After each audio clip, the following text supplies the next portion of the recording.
해외 기업들은 요즘 어떤 비즈니스를 펼쳐가면서 또 어떤 고민들을 하고 있을지 해외 기업들의 동향을 살펴보는 시간입니다. 문스타트업 연구소 문형진 대표 나오셨어요. 어서 오십시오. 네, 안녕하세요. 반갑습니다. 네, 오늘은 자동차 회사 혼다가 네, 비행기를 만들고 있다. 네. 아, 왜 만들까? 비행기 그러면 왠지 좀 가슴이 뛰고 그러지 않으세요? 저는 자동차만으로도 충분히 뜁니다. 아, 그렇죠. 비행기도 좋죠. 예. 하늘을 보면 참 좋겠다 이런 생각이 들더라고요. 근데 그게 혼다가 비행기를 만들게 된 큰 이유가 됩니다, 사실은. 왜요? 그게 무슨 얘기예요? 혼다 회장님께서 나도 언젠가는 비행기를 만들었으면 좋겠다라는 꿈을 가지고 있었기 때문에. 아, 원래 그랬답니까? 예, 그랬기 때문에 이 일이 진행이 된 거죠. 혼다의 창업자가 이름이 혼다죠? 네. 앞에는 다른 게 붙긴 한데 어쨌든 혼다입니다. 소치포 혼다. 네. 그 자기의 꿈을 이제 이루기 위해서 비행기를 한번 만들어 보자 이제. 네. 만들었어요? 아니면 만들고 있어요? 아니면 이미 팔고 있어요? 팔고 있습니다. 아, 그래요? 네. 몇 년 전에 한번 안 그래도 좀 그 얘기를 들었던 것 같긴 해요. 혼다가 비행기 만들기 시작했다고. 네. 근데 이게 몇 년 전에 만든 건 아니고 예. 조용히 시작을 한 게 벌써 35년이 넘었습니다. 비행기를 만드는 게? 비행기 만드는 작업을 한 게 35년이 지났고 예. 비행기 만드는 거는 2015년 이후니까 예. 시간이 그렇게 오래되진 않았지만 혼다 회장이 후지노라는 사람을 뽑아서 예. 처음에는 후지노라는 사람이 혼다 입사해가지고 스티어링 조향장치 그 부문에서 한 3년 정도 일을 했어요. 엔지니어군요. 네. 직원. 네. 네. 그러니까 도쿄대에서 박사학위, 항공 쪽으로 박사학위를 따고 토요타 입사한 사람입니다. 이 사람한테 자동차 관계되는 일을 시키다가 80년대에 미시시피로 그 유학을 보냅니다. 가서 예. 그 항공기 관계되는 일들을 좀 해봐라. 배워와라. 네. 그래서 팀을 꾸려가지고 미국으로 가죠. 그때부터 비행기를 연구했다는 거군요. 그렇습니다. 근데 비행기야 사실은 뭐 기술자 데려와서 만들면 못 만들 것도 없을 텐데. 네. 혼다에서 만든 비행기는 저기 여객기입니까? 아니면 어떤 비행기예요? 전투기예요? 혼다에서 만든 비행기는 프라이빗 jet이라고 부르는데요. 네. 우리가 20년 전에는 세스나처럼 프로펠러기를 개인들이 소유하는 경우들이 많이 있었잖아요. 아, 개인용 가정용 비행기? 네, 근데 제트기인데 개인이 주로 쓸 수 있는 프라이빗 제트라고 부르죠. 영화 배우들이나 큰 회사의 그 오너들이 탈 수 있는. 대략 그럼 몇 명쯤 타요? 그런 비행기는? 4명에서 6명이 타고 뭐 세스나나 뭐 다른 데서 만든 것들을 보면 뭐 10명 정도 타는 그런 비행기들이 덜어 있습니다. 좀 큰 차에 타는 정도? 그렇죠. 작은 비행기군요. 네. 한 50억 정도 한다고 하는데요. 예. 사람들은 그렇게 많이 탈 수 있지는 않습니다. 50억 원? 네. 아, 이게 참 하나 살까 하는 분들도 꽤 있긴 하겠네요. 그러니까 당연히 뭐 서민들이야 접근할 수 없는 가격입니다만 네. 뭐 비싼 아파트 한 두세 채 가격이니까 우리로 치면 네. 뭐 집 갖고 있는 거 자꾸 이제 뭐 나쁘다고 하니 몇 채 팔아서 비행기나 살까 하는 분들한테는 이게 이착륙하려면 이제 공항에 둬야 될 것 같고 그렇죠. 앞마당에서 뜰 수 있는 건 아닐 테니까. 네네. 1년에 몇 대쯤 팝니까 이게? 이게 17년, 18년 양산에서 제대로 팔았는데 혼다 아메리카의 캐파가 1년에 한 44대 정도가 되는데요. 17년에 44대를 팔았고 네. 작년에는 기종 체인지를 조금 하면서 영향이 있었다라고 하는데 37대를 팔았다라는 얘기를 합니다. 연간 한 40대 정도. 네. 혼다 아메리카에서 만든다는 걸로 봐서 공장이 미국에 있나 봅니다. 예, 미국의 노스캐롤라이나에 위치하고 있죠. 다른 개인용 항공기와 특징이 있다면 어떤 게 있어요? 혼다젯 그래가지고 인터넷 치면은 사진들이 더러 보이는데 우리가 보통 그 타게 되는 비행기를 보면 날개 밑에 엔진이 달려 있잖아요. 겨드랑이. 그렇죠, 겨드랑이에. 예. 근데 얘는 이 그 엔진을 날개 위로 올렸어요. 겨드랑이 위로. 아, 어깨쯤에. 네. 예, 예. 그렇죠. 그래서 날개 위쪽에 그 엔진이 있는데요. 재미있는 발상인데 이상하게도 보이겠네요. 이게 사실은 비하인드 스토리가 있는데요. 예. 혼다 회장이 이 후지노란 사람한테 비행기 산업과 비행기에 대해서 연구를 좀 해봐라라고 가서 연구를 해보니까 네. 뭔가 나중에 진입하는 사람 회사로서 장점을 가지려면 뭔가 차별화되는 요소가 있어야 되는데 네.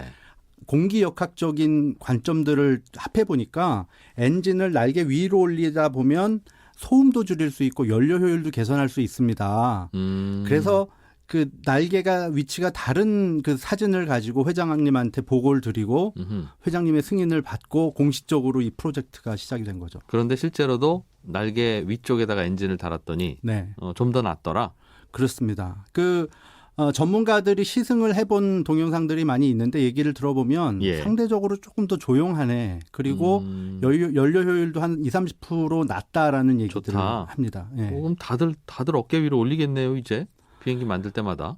그게 아마 장단점이 있겠죠? 설마? 그렇죠. 예. 그게 또 올릴 수 있는 사이즈도 있을 것이고 예. 여러 가지 제약도 좀 있을 겁니다. 그리고 아마 항공기들이 지금 다 날개 밑에 겨드랑이 밑에 두고 있는 건 그런 장점들이 있기 때문에 할 것이고요. 좀 봐야죠. 다만 이제 개인용 작은 제트기에서는 그렇게 하는 게 네. 단점보다는 장점이 많을 수 있어서. 네. 요 시장에도 다른 업체들 경쟁사들도 있을 텐데 네. 주로 미국에서 많이 팔리겠죠, 그리고? 그렇습니다. 이 제트기의 상당 부분은 유럽에 일부 있긴 하지만 상당 부분은 미국에서 판매가 되고 있고요.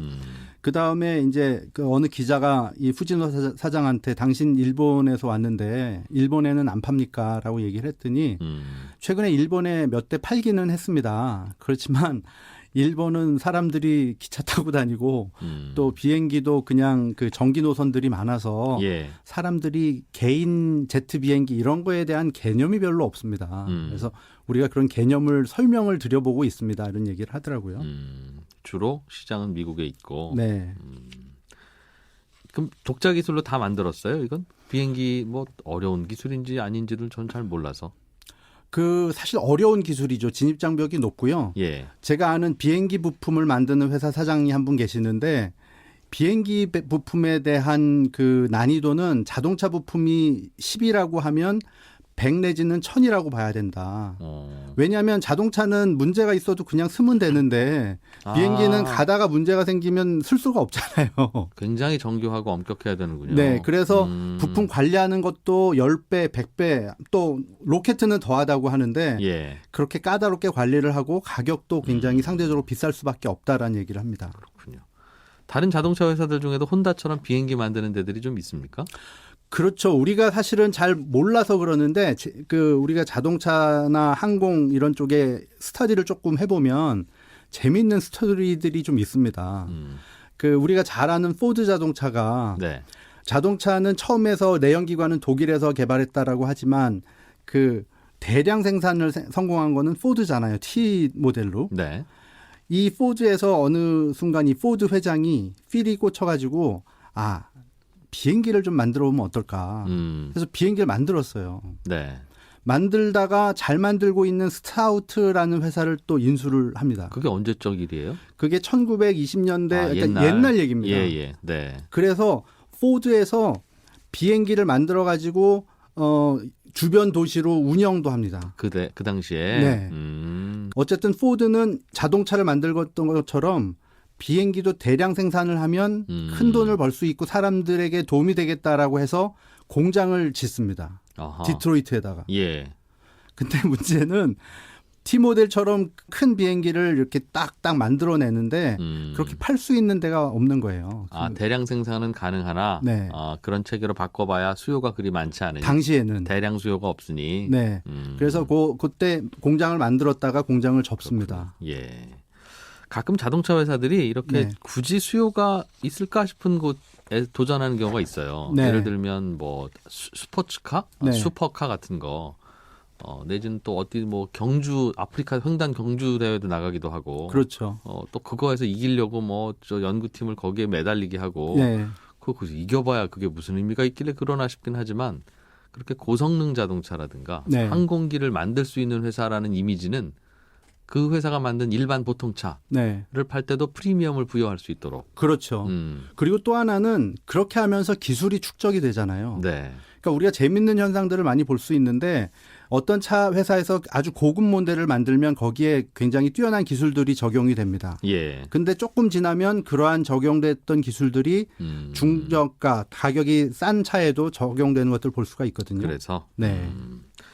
비행기 얘기 나온 김에 우리나라 요즘 저 항공사들도 네. 참 이 부침도 심하고 네. 대한항공, 아시아나항공은 요즘 고생 많이 하고 있고 그 대신 LCC라고 부릅니까? 네, 저가 항공사들 네. 많이 성장하고 있고 또 실제로 신규로 또 허가해주고 창업하는 저가 항공사들도 늘어나고 있어요. 우리나라에서도. 그렇죠. 이게 다른 나라도 그래요? 세계적인 트렌드예요? 그렇습니다. 이게 그 저가 항공사의 세계 시장 점유율을 보면 시간이 지나면서 많이 올라간 것들을 볼 수 있습니다. 그래서 예. 몇 년 사이에 지금 전 세계의 마켓 셰어가 약 28%, 30% 가까이 이 저가 저비용 항공사들이 차지하고 있는 것들을 볼 수 있는데 그 수치를 보면 굉장히 빠르게 성장을 하고 있는 것이고요. 예. 특히나 아시아 지역 같은 경우에는 뭐 인도네시아, 말레이시아 많잖아요. 그래서 아시아 지역의 그 저비용 항공사의 마켓쉐어를 보면은 거의 50%에 육박한다라는 얘기를 합니다. 이 말은 네. 이게 뭐 짐을 실어 나르는 용도가 아니고 다 여객일 텐데 네. 이 말은 사람들이 점점 여행의 표현이 어떤지 모르겠습니다만 미쳐가고 있다. 맞는 표현입니다. 밥은 두 끼만 먹고 여행 한 끼 갔으면 좋겠다. 여행 한 끼. 네. 이런 정도로 수요가 폭발하고 있다는 뜻이겠어요? 그렇죠. 사실 저희 부모님들은 저희들한테 저희 해외여행 한번 갈랍니다. 그러면 야, 너 집도 사야 되는데 2년 모아서 한번 가 이럴 텐데 요즘 젊은이들은 집이 없어도 그냥 여행 한번 갔다 올랍니다. 그러면 그냥 가잖아요. 그게 여행을 안 가서 살 수 있는 게 아니니까 그렇죠. 어쨌든 그래서 미국에서도 그 통계된 게 보도된 게 있는데 몇 년 전까지만 해도 연소득이 7만 불 이상이면은 해외여행을 뭐 1년에 한 번, 두 번 갔었다. 네.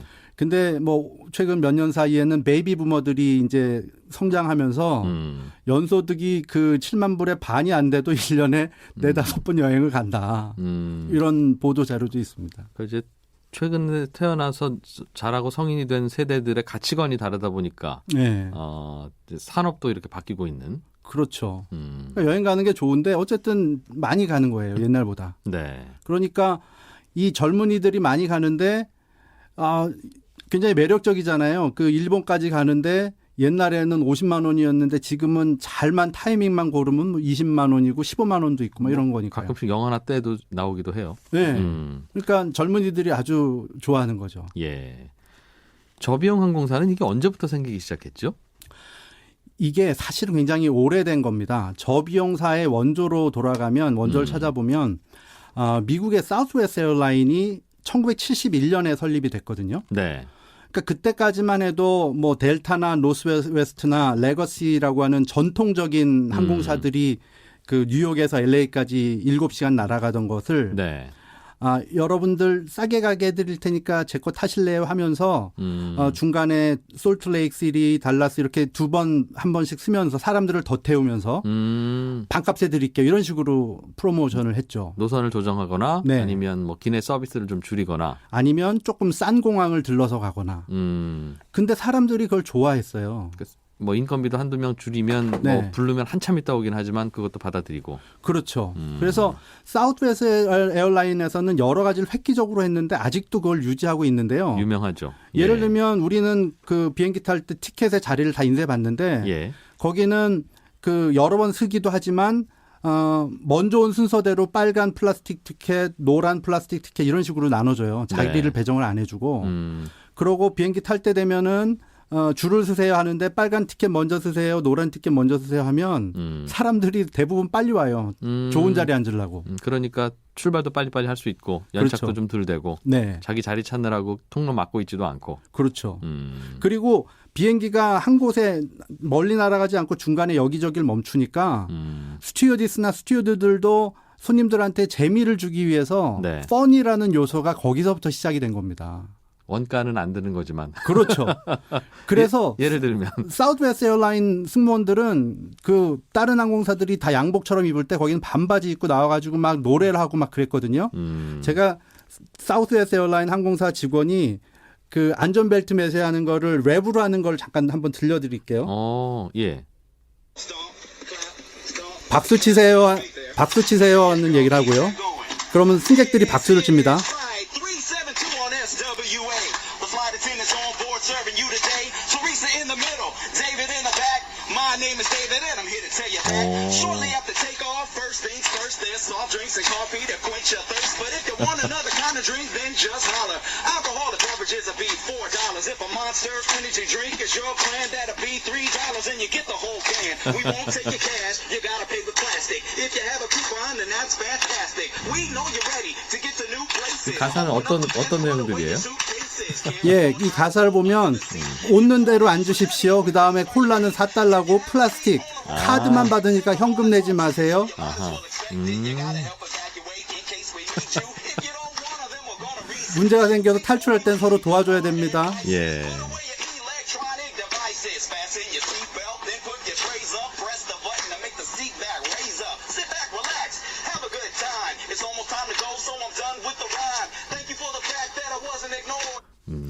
네, 좋은 시간 가지세요. 시트벨트 단단히 매세요 하는 얘기가 조금 전에 나왔죠. 이게 이런 직원을 뽑는 거예요? 아니면 보통 직원을 이렇게 훈련시키는 겁니까? 후자라면 직원들도 참 못해 먹겠다는 생각도 할 수도 있을 것 같은데요. 이게 이런 것들 문화에 맞는 사람들 지원하세요 해가지고 그렇겠죠. 그 사우스웨스트 에어라인을 타보면 이렇게 랩하는 사람도 있고요. 농담하는 사람들이 있는데 사람마다 다 달라요. 그러니까는 자기가 나름대로 계속해야 되는 일이니까 네. 자기에게 맞는 거를 개발을 해서 써먹는 거죠. 그렇게 해서 자리 잡기 시작한. 네. 이게 사우스웨스트 에어라인이 원조이긴 한데 예. 저비용 항공사가 발전하는 걸 보면 미국보다 유럽 그리고 최근에는 아시아가 더 많이 발전했는데 유럽에서 굉장히 많이 발전한 걸 볼 수가 있어요. 그 이유를 살펴보면 미국은 워낙 그 정통 항공사들이 발전해 있었기 때문에 정통 항공사들이 저비용 항공사를 자회사처럼 론칭을 합니다. 네. 근데 그게 성공이 잘 안 돼요. 영어관에서 조조 할인 티켓도 팔고 네. 정상적인 프리미엄 티켓도 팔듯이. 네. 예. 왜냐하면 이 항공사를 운영하는 시스템이나 생각 자체가 완전히 다른 거예요. 기존 항공사는 목적지까지 안전하게 가고 또 잘 정비하고 하는 건데 저가 항공사의 기본 개념이라는 것이 땅에 있는 시간을 최소화하면서 하늘에 떠 있는 시간을 많게 해서 최대한 그 비행기 활용하는 효율을 높이는 것이기 때문에 그러려면 손님들 비행기 내리고 비행기 청소하는 시간도 최소화해야 돼서 예. 어떤 저가 항공사는 잡지를 넣는 공간도 없애기도 하거든요. 청소하는 시간을 없애려고. 괜히 그 쓰레기 거기다 넣으시니까. 그렇죠. 그러니까 이런 생각하는 그런 개념 자체가 다른 것이어서 미국에서 고비용 항공사들이 했던 것들은 좀 알겠습니다. 어려웠던 면이 있었죠. 사람들이 여행을 좀 더 즐기게 되면서 여행이 대중화되고 또 그 수요에 맞춰서 항공사들도 비용을 낮추기 위한 노력. 네. 저가 항공사들의 동향 살펴봤습니다. 글로벌 비즈니스 트렌드 오늘도 문스타트업 연구소의 문형준 대표와 함께했습니다. 고맙습니다.